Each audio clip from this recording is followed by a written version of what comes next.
Back to my another blog. সবাই কেমন আছো, কোথা থেকে দেখছো কমেন্টে জানাও।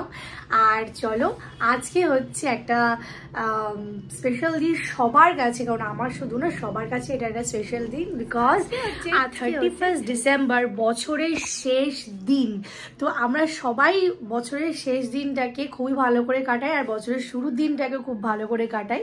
তো কে কিভাবে কাটাচ্ছ আজকের দিনটা কমেন্টে জানিও কিন্তু ব্লগটা দেখার পরে। আমার না একটা অনেক দিনের ইচ্ছে ছিল যে 31 নাইটটাতে আমি একটু পার্টি মুডে কাটাবো। তো মানে এমন কোথাও গিয়ে যেখানে একটু 31 নাইটটা 12টার পরে একটু সেলিব্রেট হবে, ইউনো দ্য পার্টি ভাইব।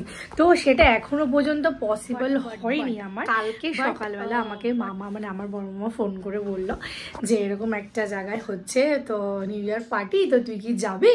তো আমি যে হ্যাঁ চলো ঠিক আছে যাবো। আজকে আমার সেরকম মানে ডিউটিওটাও কম আছে, কারণ হচ্ছে আজকে একটা মিটিং আমার এখানে অ্যাটেন্ড করতে হবে, যেটা আমি এখন যাবো। তো তার আগে আমি ব্লগটা স্টার্ট করে যাচ্ছি, তোমাদের সাথে সবটাই শেয়ার করবো।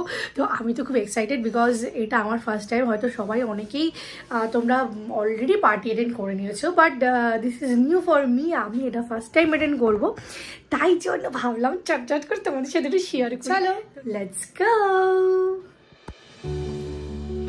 ঘুম থেকে উঠে মাম্মাকে দেখতে পেয়েছে, বাবা এমন তো হয় না, মামা তো অনেক রাতে আসে। আজকে এসেই দেখছে মাম্মার মুখ আর একদম ফেস, একদম খুব মজা। বাবা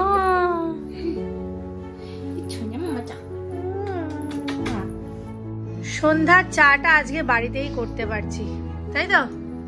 একদম চিয়ার্স, একদম। মাম্মা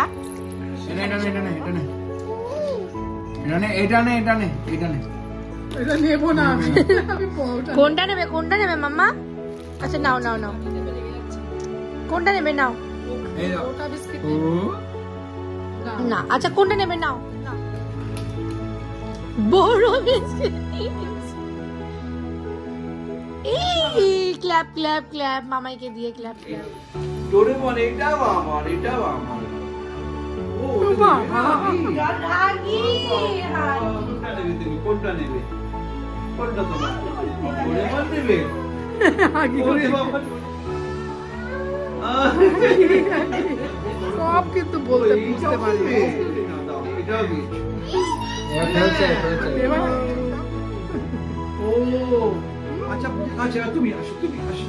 আচ্ছা আচ্ছা আচ্ছা, সব সরিয়ে দাদি বলছে আমাকে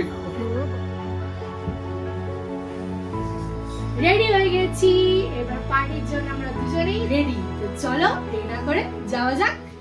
ওভার এক্সাইটমেন্টের জন্য ভেন্যুতে যা মাত্রই হয়ে গেল আমাদের রং এন্ট্রি। আবার সেটা পুরোপুরি রং সেটাও বলা যায় না, পরে আসছে এই ব্যাপারে কেন। তো যাই হোক, ওখান থেকে বেরিয়ে আমরা আবার চললাম রুফ টপে আসল ভেন্যুর দিকে। আমাদের যেতেও একটু রাতই হয়ে গেছিল। আরে বাবা, বরমশাই ফিরবেন তারপরে না, মামারা তো আগেই ওখানে গিয়ে হাজির। আর দেখো যাওয়া মাত্রই ধামাকা। জানি জানি অনেকেই এই নিউ ইয়ার পার্টির এক্সপিরিয়েন্স অলরেডি গ্যাদার করে নিয়েছো, বাট আমার জন্য তো এটা ফার্স্ট টাইম না, তাই আমার জন্য সবকিছুই নতুন নতুন লাগছে আর বেশ এক্সাইটিং। ফুল ট্রুপ তো আগেই স্টার্টার অর্ডার করে খাওয়া শুরু করে দিয়েছিল। আমরা যেতে আবার আরেক পর হয়ে গেল, বিকজ স্টার্টার মিস করা চলবে না বস। আর দেখো ঠান্ডায় কাঁপতে কাঁপতে গিয়ে আবার মকটেলের গ্লাস ধরিয়ে দিল আমাকে। বরমশাই আস্তে আস্তেই আমাকে বলছিল ভীষণ খিদে পাচ্ছে, কিন্তু গিয়ে একেবারে হামলে পড়বো স্টার্টারের ওপর আগে। তা যাই হোক, ওখানে অ্যাম্বিয়েন্স কিন্তু আমাদের বেশ পছন্দ হয়েছিল। শুধুমাত্র খাওয়া দাওয়া নয়, এখানে কিন্তু অনেক রকমের পারফরমেন্সও হচ্ছিল, যার কিছু নমুনা তোমরা অলরেডি স্ক্রিনে দেখতেই পাচ্ছ।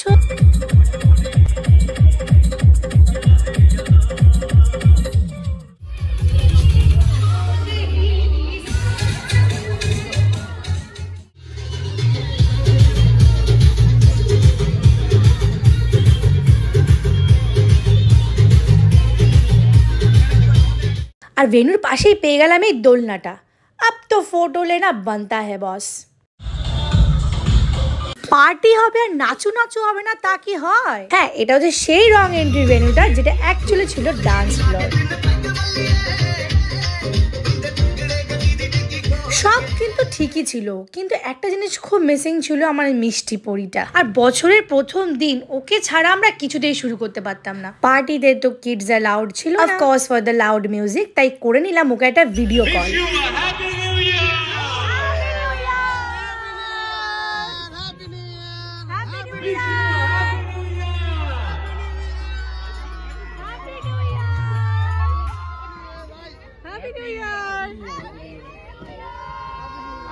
ফোনে ফোনেই প্রথমে সেরে নিলাম নিউ ইয়ার উইশ করা, তারপরে ওখানে সবাইকে নিউ ইয়ার উইশ করে আমরা এবার চলবো আমাদের বাড়ির পথে। অনেকটা লেট হয়ে গেছে, এবার যেতে হবে, মামাকে ঘুম পাড়াতে হবে, এখন ও না ঘুমিয়ে বসে আছে। Party is over, now get set go home. চলো আজ তাহলে অনেকটাই রাত হয়ে গেল, এবার ব্লগটা এখানেই শেষ করছি। বাড়ি গিয়ে আর টাইম পাবো না ব্লগ শেষ করা, because Pihu is waiting. So চলো নিউ ইয়ারে আবার দেখা হবে নতুন একটা ব্লগের সাথে। Till then tata.